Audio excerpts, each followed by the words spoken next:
بسم اللہ الرحمن الرحیم۔ ماہ ذی-قعدہ اسلامی تقویم کے اعتبار سے 11واں مہینہ کہلاتا ہے۔ اس مہینے کی عظمت و فضیلت کے لیے یہی کافی ہے کہ اس میں عام طور پر دنیا بھر سے حج جیسی عظیم الشان عبادت ادا کرنے کے لیے حجاج کرام حرمین شریفین کی طرف رخت سفر باندھ کر حاضری کی سعادت حاصل کرتے ہیں۔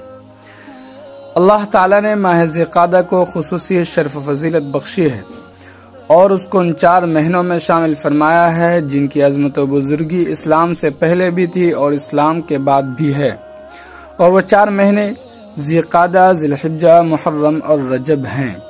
ان مہینوں کی عظمت و بزرگی اسلام سمیت دوسرے آسمانی مذاہب میں بھی تسلیم کی گئی ہے، یہاں تک کہ مشرکین مکہ بھی ان 4 مہینوں کی عظمت و فضیلت کے قائل تھے۔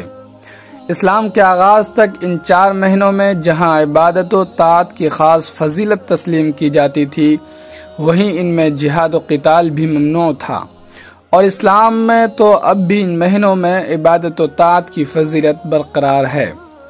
قرآن مجید میں اللہ تعالیٰ فرماتے ہیں، جب سے اللہ تعالیٰ نے زمین و آسمان کو پیدا کیا اس وقت سے مہینوں کی تعداد اللہ تعالیٰ کی یہاں 12 ہے، ان میں سے 4 مہینے ذی-قعدہ، ذی-الحجہ، محرم اور رجب عظمت و بزرگی والے ہیں۔ یہی ہے سیدھا دین، لہذا ان مہینوں میں اپنے اوپر ظلم مت کرو۔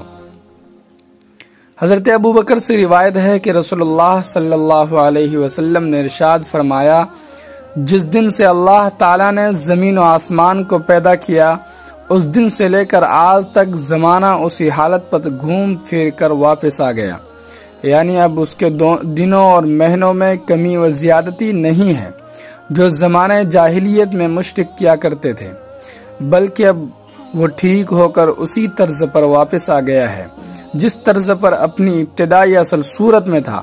1 سال 12 مہینوں کا ہوتا ہے، ان میں 4 مہینے عزت و حرمت والے ہیں جن میں 3 مہینے تو مسلسل ہیں، یعنی ذی-قعدہ، ذی-الحجہ اور محرم، اور 1 مہینہ جو ان سے علیحدہ آتا ہے وہ رجب کا ہے جو جمادی الاخر اور شعبان کے درمیان واقع ہے۔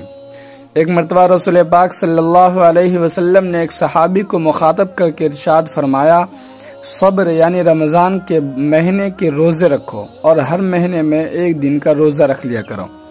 صحابی نے عرض کیا، مجھے اس سے زیادہ کی طاقت ہے، لہذا میرے لیے مزید اضافہ فرما دیجیے۔ آپ نے فرمایا، ہر مہینے میں 2 دن روزہ رکھ لیا کرو۔ صحابی نے عرض کیا، میرے اندر اس سے بھی زیادہ کی طاقت ہے، اس لیے مزید اضافہ فرما دیجیے۔ آپ صلی اللہ علیہ وسلم نے فرمایا، ہر مہینے میں 3 دن روزے رکھ لیا کرو۔ صحابی نے عرض کیا، میرے اندر اس سے بھی زیادہ کی طاقت ہے، اس لیے میرے لیے مزید اضافہ فرما دیجیے۔ پھر آپ نے فرمایا، حرمت والے مہینوں یعنی ذی-قعدہ، ذی-الحجہ، محرم اور رجب میں روزہ رکھو اور چھوڑو، اور آپ نے اپنی 3 انگلیوں سے اشارہ فرما کر ان کو ساتھ ملایا، پھر چھوڑ دیا۔ مطلب یہ تھا کہ ان مہینوں میں 3 دن روزہ رکھا کرو، پھر 3 دن ناغہ کیا کرو، اور اسی طرح کرتے رہا کرو۔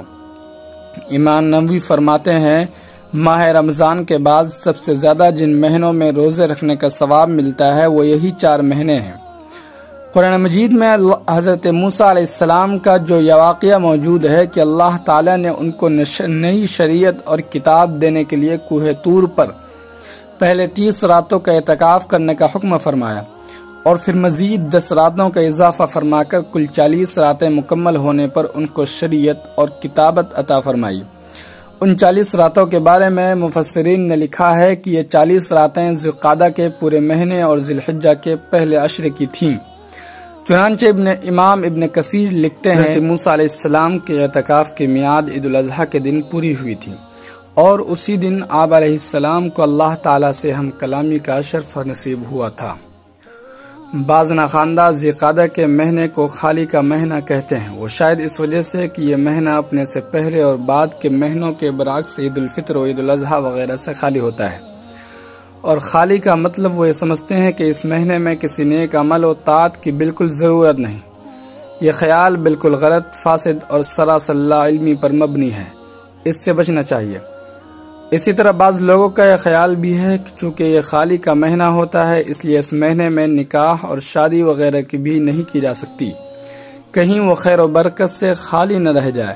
چنانچہ اکثر دیکھنے میں آیا ہے کہ لوگ ماہ شوال میں جلدی جلدی شادیاں کر کے فارغ ہو جاتے ہیں تاکہ کہیں ذی القعدہ کا مہینہ شروع نہ ہو جائے۔ حالانکہ ماہ ذی القعدہ سن 5 ہجری میں رسول اکرم صلی اللہ علیہ وسلم نے ام المؤمنین حضرت زینب رضی اللہ تعالی عنہا سے نکاح فرمایا تھا۔ اسی طرح ماہ ذی القعدہ سن 7 ہجری میں آپ صلی اللہ علیہ وسلم نے حضرت میمونہ سے نکاح فرمایا تھا۔ الغرض ماہ ذی القعدہ میں نکاح و شادی وغیرہ عبادات کرنے کو خیر و برکت سے خالص سمجھنا زمانہ جاہلیت کی باتیں اور توہمات پرستی ہے جن کا شریعت اور اسلام سے کوئی تعلق نہیں۔